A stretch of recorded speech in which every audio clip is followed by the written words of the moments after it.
साथ बहुत ज्यादती की है, लेकिन अब मैं कसम खाती हूँ कि मैं और मेरी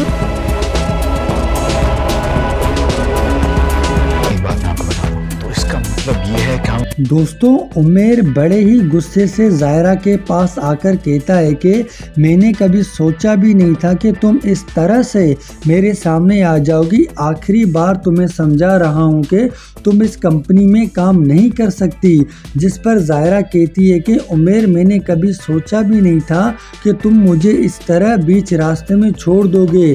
मैंने तो तुमसे मोहब्बत की थी। तुम्हें क्या लगता है कि अब मैं तुम्हारी बात मानकर सब कुछ छोड़ छाड़ कर इस तरह घर बैठ जाऊंगी? तो ऐसा कभी भी नहीं हो सकता। माजी की एक गलती मैंने की थी, शायद उसकी सज़ा मुझे मिल चुकी है। उमेर, मैं नहीं चाहती कि आइंदा तुम कभी भी इस तरह मेरे सामने आओ।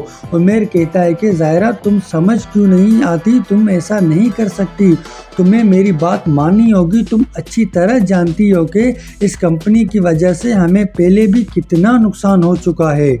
जिस पर जायरा कहती है कि उमेर, अब जो भी है, लेकिन मैं अब यही नहीं चाहती हूँ कि आइंदा तुम कभी भी इस टॉपिक पर कोई भी बात करो। मैं इन लोगों के साथ काम कर रही हूँ और मेरे कभी भी इनका यकीन तोड़ना नहीं चाहती।